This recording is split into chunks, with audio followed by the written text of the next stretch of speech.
ሰላም ሰላም የቻናላችን ቤተሰቦች በያላችሁበት ሰላማችሁ ይብዛ። እዚህ ቻናል አማርኛ፣ እንግሊዝኛ፣ ሂሳብና ሌሎች ትምህርቶችን እናስተምራለን። እንዲሁም በየትኛውም ዓለም ሆናችሁ መማር የምትፈልጉ ልጆች ካላችሁ ከስር ባለው ስልክ ወይንም +251 አስቀድማችሁ 923 14 67 69 ስልካችን ነው። ደውላችሁ በመመዝገብ መማር ትችላላችሁ።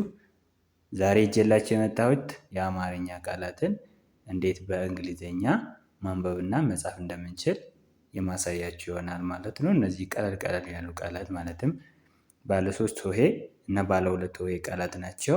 እነዚህ ቃላትን ስለዚህ እንዴት አድርገን በእንግሊዝኛ መጻፍና ማንበብ እንደምንችል የማሳያችሁ ነው የሚሆነው። ደብተርና እስክርቢቶ ይዛችሁ ቪዲዮውን እያቆማችሁ መለማመድ ይኖርባችኋል። ወደ ክላሳችን ስንመጣ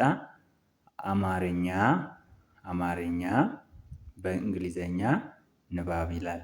አማርኛ በእንግሊዝኛ ንባብ ማለትም የአማርኛ ቃልን በእንግሊዝኛ መጻፍና ማንበብ ማለት ነው። ብዙውን ጊዜ በአሁኑ ሰዓት ብዙ ሰዎች የሚጠቀሙት የአማርኛ ቃልን ለታይፒንግ ስለሚመች በእንግሊዝኛ እየጻፉ ከብዙ ቦታ ልታገኙት ትችላላችሁ። እሱን እንዴት ማንበብ እንደምትችሉ እናያለን ማለት ነው። ኦኬ መጣሁ ይላል። መጣሁ የሚለውን ይሄንን የአማርኛ ቃል በእንግሊዝኛ ስንጽፍና ስናነብ እዚህ ጋር እንደተጻፈ ይሆናል ማለት ነው። አሁን መጣሁ የሚለውን ስናይ ከመቤተሰብ መጀመሪያ ነች። መጀመሪያዎቹ ኢ አነባቢ ይኖራቸዋል። ስለዚህ መጀመሪያዎቹ ኢ አነባቢ ስለሚኖራቸው ኤምኢ መን ይወክላል። ጣ ከጠ ቤተሰብ አራተኛ ነች። አራተኛዎቹ ኤ አነባቢ ይኖራቸዋል። ኤ አነባቢ ይኖራቸው ቲኤ ሲሆን ጣ ይሆናል ማለት ነው። ሁ ከሀ ቤተሰብ ሁለተኛ ነች። ሁለተኛዎቹ ዩ አነባቢ ይኖራቸዋል። ኤች ዩ ሁን ይወክላል ማለት ነው። እነዚህ አነባቢ ወይም በእንግሊዝኛ ቫውል የምንላቸውን በደንብ ማወቅ ይጠበቅብናል። እነዚህ አነባቢ ወይም በእንግሊዝኛ ቫውል ብለን የምንጠራቸው 5 ናቸው። መጀመሪያው ኤ፣ ሁለተኛው ኢ፣ ሶስተኛው ዩ፣ አራተኛ አይ፣ አምስተኛ ኦ ናቸው። ስለዚህ እነዚህን ደግሞ እንዴት ነው የምንጠቀመው የሚለውን ለመጀመሪያ ፊደላት ኢ አነባቢ ይኖራቸዋል። ለሁለተኛዎቹ ዩ፣ ለሶስተኛዎቹ አይ፣ ለአራተኛዎቹ ኤ፣ ለአምስተኛዎቹ ኢ፣ ለስድስተኛዎቹ ሊኖራቸውም ላይኖራቸው ይችላል። ሚኖራቸው ሰምታይምስ መጀመሪያ ላይ ከመጡና ተከታታይ ከመጡ አይ አነባቢ ይኖራቸዋል። ከዚህ ውጭ ከሆኑ ግን አነባቢ አይኖራቸውም። ለሰባተኛዎቹ ግን ኦ አነባቢ ይኖራቸዋል ማለት ነው። ስለዚህ አሁን ስንል መጀመሪያ ነች። መጀመሪያዎቹ ኢ አነባቢ ይኖራቸዋል ብያቸዋለሁ። ኤምኢ መ ይሆናል። ጣ ስንል አራተኛ ነች። ለአራተኛዎቹ ደግሞ ኤ አነባቢ ይኖራቸዋል ብያቸዋለሁ። ቲኤ ጣ ይሆናል ማለት ነው። ሁ ስንል ሁለተኛ ነች።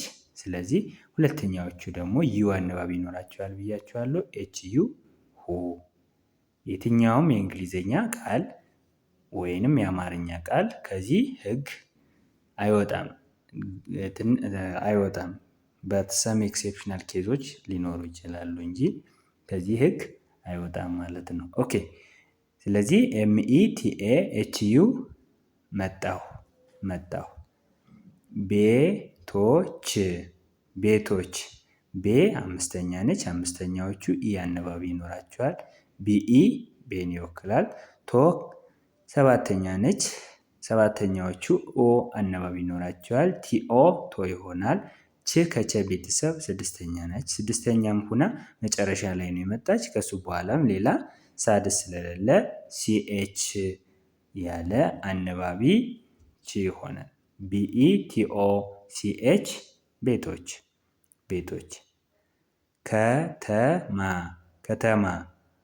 ከተማ ከቤተሰብ መጀመሪያ ነች። መጀመሪያዎቹ ኢ አነባቢ ይኖራቸዋል ተባብለናል። ኬኢ ከን ይወክላል። ተ አሁንም ከተቤተሰብ መጀመሪያ ነች ተባብለናል። ስለዚህ ቲኢ ሲሆን ተን ይወክላል። ማ ከመቤተሰብ አራተኛ ነች። አራተኛዎቹ ኤ አነባቢ ይኖራቸዋል። ኤም ኤ ማን ይወክላል? ኬኢ ቲኢ ኤምኤ ከተማ ከተማ ይሆናል ማለት ነው። ኦኬ እዚህ ጋር ስንመጣ ሰላም ሰላም ሰላም የሚለውን ስናይ ሰ መጀመሪያ ነች፣ ላ አራተኛ፣ ም ስድስተኛ። ስለዚህ መጀመሪያዎቹ ምን አነባቢ ይኖራቸዋል ተባብለናል? ኢ አነባቢ። ስለዚህ ኤስኢ ሲሆን ደግሞ ሰን ይወክላል። ላ ከለቤተሰብ አራተኛ ነች፣ አራተኛዎቹ ኤ አነባቢ ይኖራቸዋል። ኤልኤ ላ ይሆናል። ም ስድስተኛ ነች፣ ስድስተኛም ሁና ከሱ በኋላ ሌላ ሳድስ የላትም ወይም መጀመሪያ ላይ ስላልመጣች ኤም ያለ አነባቢ ምን ይወክላል? ኤስኢ ኤልኤ ኤም ሰላም። ሜሮን ሜሮን ሜሮን ሜ ከመቤተሰብ አምስተኛ ነች። አምስተኛዎቹ ኢ አነባቢ ይኖራቸዋል። ኤምኢ መን ይወክላል። ሮ ከረ ቤተሰብ ሰባተኛ ነች። ስለዚህ ሰባተኛዎቹ ደግሞ ኦ አነባቢ ይኖራቸዋል።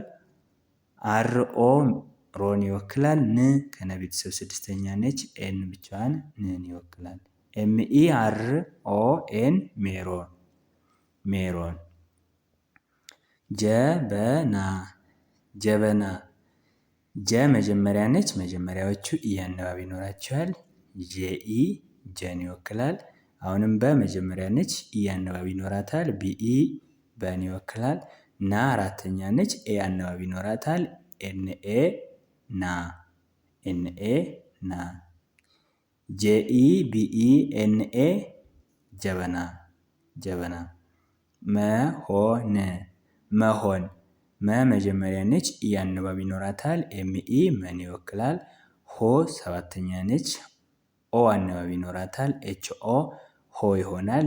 ን እዚህ ጋር እንዳየነው መጨረሻ ላይ ነው የመጣች። ኤን ብቻዋን ንን ይወክላል። ኤምኢ ኤች ኦ ኤን መሆን መሆን። አለሁ አለሁ አለሁ።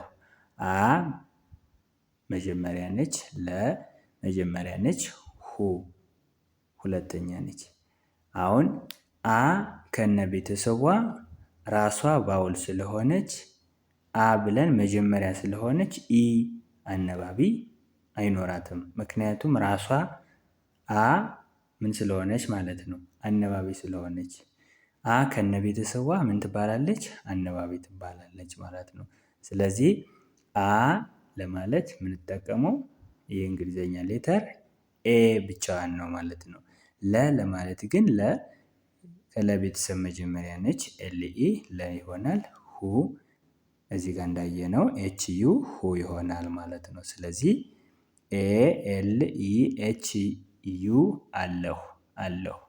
ነባር ነባር ነ መጀመሪያ ስለሆነች ኢ አነባቢ ይኖራል። ባ አራተኛ ስለሆነች ኤ አነባቢ ይኖራታል። ር ከረ ቤተሰብ ስድስተኛ ስለሆነች ምንም አይነት አነባቢ አይኖራትም። ኤንኢ ቢኤ አር ነባር ነባር። ወረራ ወረራ ወ መጀመሪያ ስለሆነች ኢ አነባቢ ይኖራታል። ረ አሁንም መጀመሪያ ስለሆነች ኢ አነባቢ ይኖራታል። ራ አራተኛ ስለሆነች ኤ አነባቢ ይኖራታል። ደብሊው ኢ አር ኢ አር ኤ ወረራ ወረራ ይሆናል ማለት ነው። ግዛት ግዛት እዚህ ጋር ግዛት የሚለውን ስናይ ግ ስድስተኛ ነች። ስድስተኛም ሆና መጀመሪያ ላይ መጣለች። ስለዚህ እዚህ ጋር ጂ ብለን አይ ማስገባት እንችላለን ማለት ነው። ጂ አይ ብንልም ወይም ጂ ብንልም ችግር የለውም ማለት ነው። ስለዚህ ግን እዚህ ጋር እኔ ግን ግ ጂ ብቻ ነው የጻፉላችሁ። እናንተ ደግሞ ጂ አይ ብላችሁ ግ ብትሉም ችግር የለውም ማለት ነው። ዛ ከዘ ቤተሰብ አራተኛ ስለሆነች አራተኛዎቹ ኤ አነባቢ ይኖራቸዋል። ዜድ ኤ ት ከተ ቤተሰብ ስድስተኛ ስለሆነች ቲ ብቻዋን ትን ይወክላል። ጂ አይ ዜድ ኤ ቲ ግዛት ግዛት። ኦኬ ሶሪ ፓስታ ፓስታ ፓ አራተኛ ነች። ስ ስድስተኛ ነች። ታ አራተኛ ነች። ስለዚህ አራተኛዎቹ ኤ አነባቢ ስለሚኖራቸው ፒኤ ፓ። ስ ስድስተኛ ነች። ኤስ ታ አሁንም አራተኛ ነች። ቲኤ ፒኤኤስ ቲኤ ፓስታ ፓስታ። ቻለ ቻለ ቻ አራተኛ ነች። ለ መጀመሪያ ነች። ሲኤችኤ ቻን ይወክላል። ኤ አናባቢ ይኖራቸዋል። ለኤልኢ ለን ይወክላል ማለት ነው። እዚህ ጋርም እንዳየ ነው። ስለዚህ ሲኤችኤልኢ ቻለ ቻለ። ደስታ ደስታ ደስታ ደ መጀመሪያ ነች። ስ ስድስተኛ ታ አራተኛ ነች። መጀመሪያዎቹ ኢ አናባቢ ስለሚኖራቸው ዲኢ ደን ይወክላል። ስ እዚህ ጋር እንዳየነው ነው። ኤስ ታ አሁንም እዚህ ጋር እንዳየነው ነው። ቲኤ ታን ይወክላል። ስለዚህ ዲኢ ኤስ ቲኤ ደስታ ደስታ ይሆናል ማለት ነው። ኦኬ ቤተሰቦች እንዴት በቀላል መንገድ እንግሊዘኛን ማንበብ እንደምንችል የሚረዳ ቪዲዮ ዛሬ በደንብ አይተናል ማለት ነው። በዚህ መልክ ሙሉ የአማርኛ ፊደላትን ማን ማን እንደሚወክል ካወቃችሁ እንግሊዘኛ ማንበብም ሆነ መጻፍ ትችላላችሁ። ስለዚህ የዛሬ ክላሳችን ይህንን ይመስላል። ቪዲዮ ከተመቻችሁ ላይክ፣ ሼር እያደረጋችሁ ይሁን። እንዲሁም አማርኛ፣ እንግሊዘኛ፣ ሂሳብና ሌሎች ትምህርቶች ማወቅ የምትፈልጉ ካላችሁ ከስር ባለው ስልክ ደውሉ፣ እናስተምራችኋለን። በቀጣይ ክላስ ከምንገናኝ በያላችሁበት ሰላማችሁ ይብዛ። ባይ ባይ።